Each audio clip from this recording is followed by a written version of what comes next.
Il y a un entrepreneur sur les réseaux sociaux qui passe le temps à présenter le salariat comme le chemin de la médiocrité.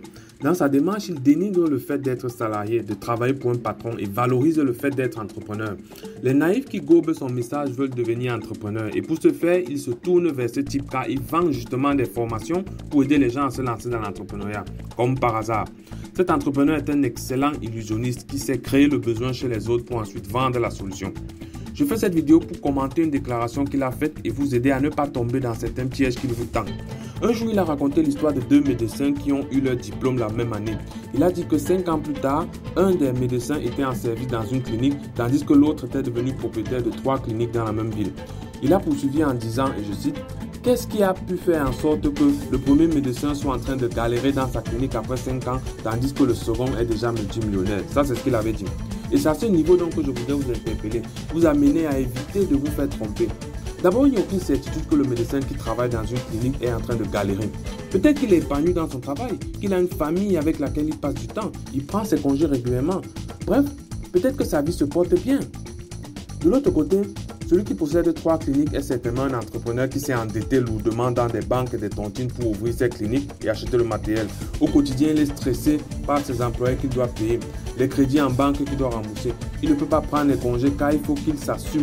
Il faut qu'il s'assure en fait que les cliniques fonctionnent bien. Chaque fois que le chiffre d'affaires d'une clinique baisse, il fait des cauchemars la nuit. Il réfléchit à comment augmenter le chiffre d'affaires. Peut-être que c'est ça en fait l'environnement de cet entrepreneur-là. Il passe certainement très peu de temps avec sa femme et ses enfants parce qu'il est très absorbé par son business. Alors si on veut voir les choses sous cet angle, maintenant je vais vous reposer la question.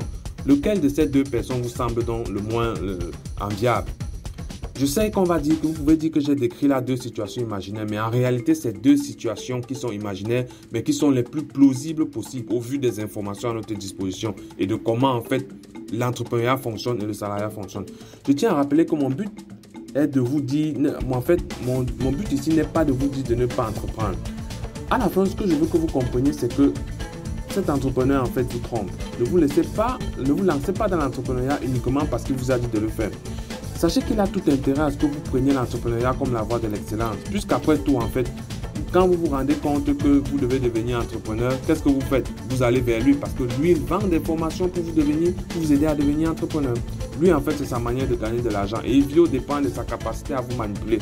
Ne tombez pas dans ce piège. On peut être salarié et gagner beaucoup mieux sa vie qu'un entrepreneur. Vivre bien mieux que lui. Et lorsqu'on décide d'entreprendre, on doit réunir le maximum de connaissances et d'informations dans la limite du possible avant de passer à l'action. Encore une fois, je ne vous décourage pas à entreprendre. Je ne vous décourage même pas à acheter ces formations. Vous pouvez acheter ces formations, mais vous devez être conscient de ce que vous achetez. Vous devez être conscient qu'il ne vend pas le paradis en réalité. Donc, je vous invite juste toujours à pousser la réflexion un peu plus loin. Comprendre ce que vous êtes en train de faire. Ne pas écouter les paroles et vous laisser impressionner. Il ne faut pas écouter d'autres personnes qui parlent. Il faut vous-même faire votre propre analyse de la situation et décider si l'entrepreneuriat c'est une voie pour vous ou pas. Ne pas entreprendre surtout parce que quelqu'un vous a dit de le faire. Sinon, vous allez lire l'heure. À bon entendeur, salut.